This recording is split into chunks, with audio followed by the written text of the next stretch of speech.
요즘 장바구니 물가 때문에 깜짝 놀라신 적 많죠? 왜 이렇게 식비가 많이 나오지? 하고 생각하셨을 텐데요. 사실 그 뒤에는요, 지난 31년 동안 우리가 한 번도 보지 못했던 아주 중요한 경제적 경고가 숨어 있습니다. 오늘 바로 그 이야기를 한번 해보려고 합니다. 자, 30.3%. 그냥 숫자만 보면 이게 뭐지? 싶으실 거예요. 근데요, 이게 사실은 지난 30년 넘게 꺼져 있던 한국 경제의 경고등이 다시 켜졌다는 신호고요. 더 직접적으로는 바로 우리 지갑 사정과 아주 밀접한 관련이 있는 숫자입니다. 우리가 한 달에 버는 돈 중에서 도대체 어디에 가장 많이 쓸까요? 이걸 보면 그 나라의 생활 수준을 대략 짐작할 수 있다고 하는데요. 특히 먹고 마시는 데 쓰는 돈, 즉 식비가 차지하는 비율을 바로 엔겔계수라고 부릅니다. 아주 간단해요. 이 엔겔계수가 높다는 건 다른 거 할 여유 없이 먹고 사는 문제에 쓰는 돈이 그만큼 많아졌다는, 좀 팍팍해졌다는 뜻이죠. 자, 그럼 이 엔겔계수가 왜 지금 문제가 되느냐?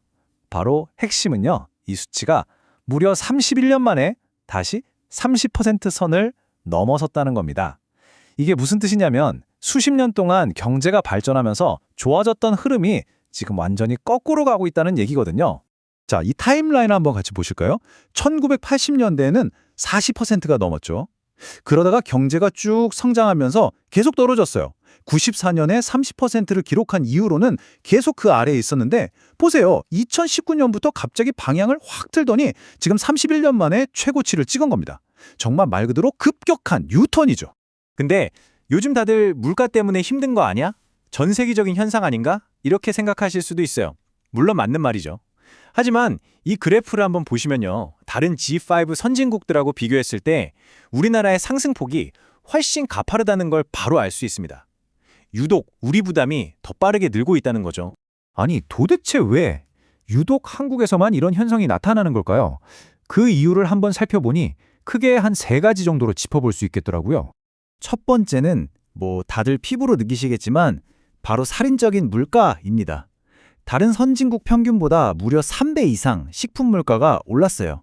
이게 기본이고요. 두 번째는 1인 가구가 정말 많이 늘었잖아요. 혼자 살다 보면 아무래도 배달 음식이나 외식에 더 의존하게 되죠. 그리고 마지막으로 이제 식비의 거의 절반이 외식비일 정도로 외식 문화가 보편화된 것도 큰 원인입니다.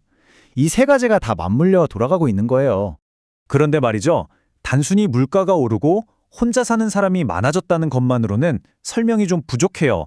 여기에는 또 다른 아주 흥미로운 문화적인 변화가 숨어 있습니다. 특히 젊은 세대를 중심으로요. 바로 스몰 럭셔리라는 트렌드인데요. 뭐랄까, 어차피 집이나 차 사는 건 너무 멀게 느껴지니까 이런 생각 속에서 큰돈 드는 미래 계획 대신에 지금 당장 내가 만족할 수 있는 작은 사치에 집중하는 거예요. 예를 들면 비싼 디저트라든가 근사한 한 끼 식사 같은 거죠. 작지만 확실한 행복, 이걸 소확행이라고도 하잖아요. 여기 한 28살 직장인분의 이야기가 이 현상을 정말 잘 보여주는데요. 들어보세요. AI 때문에 일자리도 불안하고 집값은 말도 안 되게 비싸고 그러니까 그냥 현재에 더 집중하게 돼요.